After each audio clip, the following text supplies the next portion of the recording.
इस कहानी को थोड़ा ध्यान से सुनिए क्योंकि यह कहानी आपकी ज़िंदगी बदलने वाली है। एक समय की बात है, महात्मा बुद्ध के सबसे प्रिय और करीबी शिष्य आनंद एक बार कहीं जा रहे थे। तभी रास्ते में उन्होंने देखा कि एक आधी उम्र का व्यक्ति एक चट्टान के ऊपर बैठकर रो रहा है। यह देखकर आनंद वहीं रुक गए और उस व्यक्ति के पास जाकर उसके दुखी होने का कारण पूछा। वह व्यक्ति अपने आंसू पोंछते हुए बोला, मैं यहीं पास के गांव में ही रहने वाला एक बदनसीब व्यापारी हूँ। मैं जो भी काम करता हूँ वही बिगाड़ जाता हूँ। व्यापार के चक्कर में मैंने अपनी माँ और पत्नी के गहने गंवा दिए, अपने परिवार को खो दिया और यहाँ तक कि अब तो मेरा घर और खेत भी गिरवी है। मुझे तो लगता है कि मेरी किस्मत ही खराब है। उस व्यक्ति की बात सुनकर आनंद बोले, तुमसे किसने कहा कि तुम्हारी किस्मत खराब है? जरा मैं भी तो जानूं कि तुम्हारी किस्मत में क्या खराबी है। व्यक्ति बोला, पहले मैं खेती करता था, लेकिन हर साल उसमें घाटा होता था। कभी सूखा पड़ जाता तो कभी ज़्यादा बारिश होने की वजह से फसल खराब हो जाते, कभी आवारा पशु फसल को नुकसान पहुंचाते, तो कभी कीड़े मकोड़े और बीमारियां फसल को बर्बाद कर देते हैं। खेती से मेरे परिवार का गुजारा ठीक से नहीं चल पा रहा था, जिससे परेशान होकर मैं खेती करना छोड़ दिया और फिर व्यापार करने का निश्चय किया। मैंने पत्नी के गहने बेचकर अपना व्यापार शुरू किया, लेकिन मेरा व्यापार नहीं चला। शुरू में तो मेरे परिवार वालों ने मेरी आर्थिक मदद की, मेरा साथ दिया, लेकिन जैसे जैसे मुझे नुकसान होने लगा, मेरे परिवार वालों ने भी मेरा साथ छोड़ दिया और मुझसे दूर हो गए। अब तो वह मुझे देखकर अपनी नज़रें फेर लेते हैं और मुझे ही अपने परिवार की गरीबी और दुर्दशा का जिम्मेदार ठहराते हैं। अब तो मुझे अपना जीवन ही बोझ लगने लगा है। अक्सर मेरे मन में ख्याल आते हैं कि अपना जीवन ही खत्म कर लूं, और मैं आज यहाँ आत्महत्या करने ही आया था, लेकिन हिम्मत नहीं जुटा पाया, इसीलिए इस पत्थर पर बैठकर रो रहा हूँ।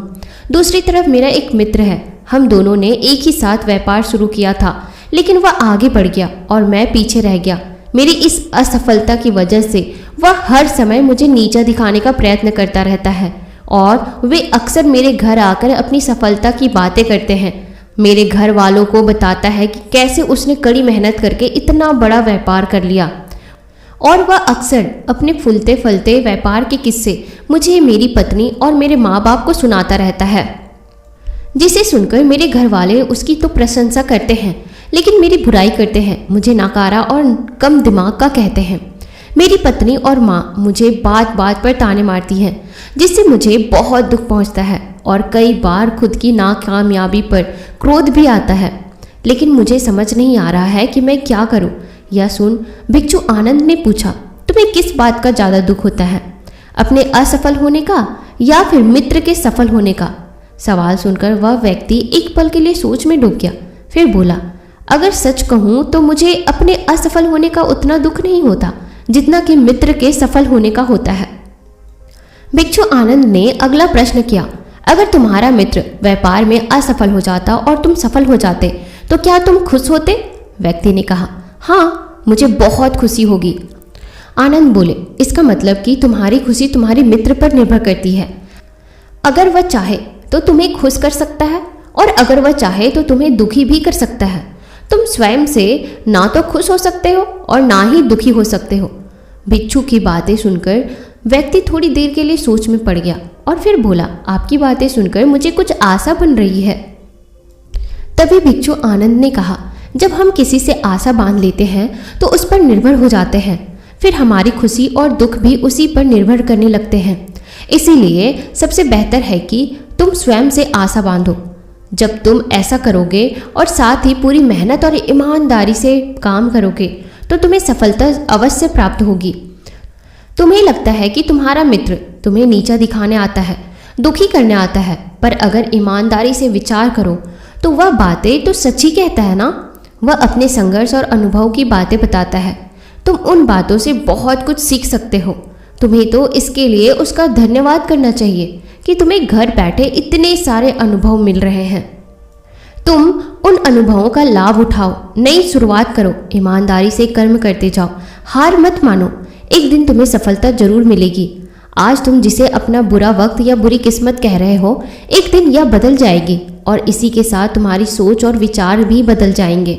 और देखना, जब तुम्हारा अच्छा समय शुरू हो जाएगा तब तुम्हारा मित्र भी तुम्हें अपनी सफलताओं की कहानियां नहीं सुनाएगा, तुम्हें अपनी असफलताओं और परेशानियों की बातें सुनाई देगा, ताकि तुम उसकी बातें सुनकर भ्रमित हो जाओ, तुम्हारा आत्मविश्वास डगमगा जाए और तुम गलत निर्णय ले सको। लेकिन उस समय भी तुम्हें अपनी ही बुद्धि का प्रयोग करना होगा, स्वयं पर विश्वास रखना होगा।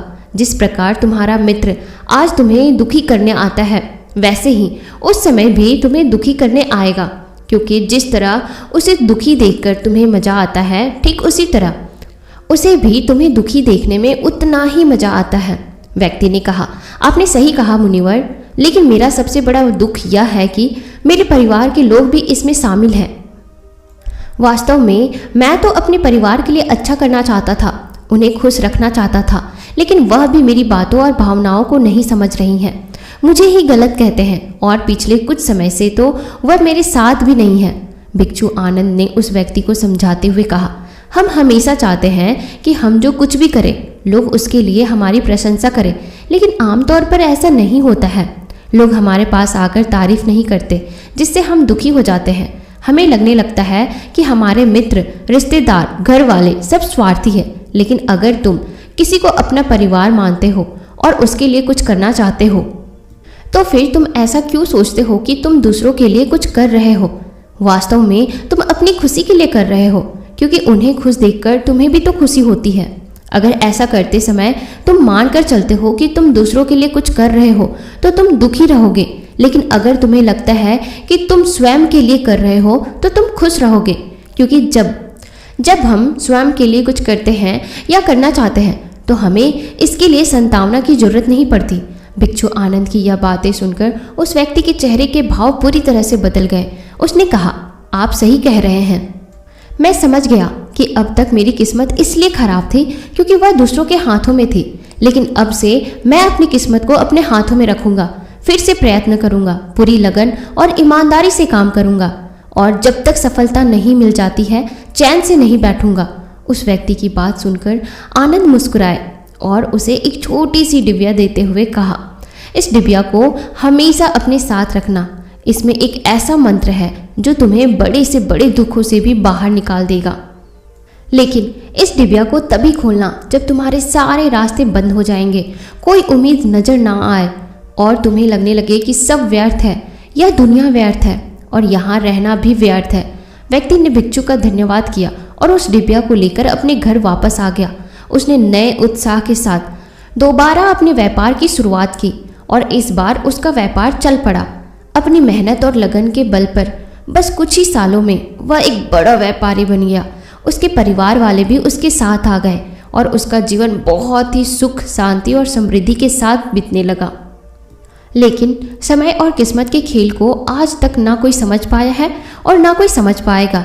यह सदा एक जैसा नहीं रहता, यह बदलता रहता है। उस व्यक्ति के जीवन में भी बदलाव आया। वही व्यक्ति जिस राज्य में रहता था, उस राज्य पर पड़ोसी राज्य के राजा ने हमला कर दिया। उस हमले और लूटमार में उस व्यक्ति का सारा धन भी लूट गया। उसकी दुकानें और घर सब जला दिए गए। जान बचाने के लिए उसे अपने परिवार के साथ वहां से भागना पड़ा। व्यक्ति अपने परिवार के साथ कई दिनों तक इधर उधर भटकता रहा। वह दाने दाने को मोहताज हो गया। उसका बच्चा बीमार हो गया और इलाज के अभाव में बीमारी से बुरी तरह रहने लगा। यह देखकर उसका हृदय चित्कार कर उठा।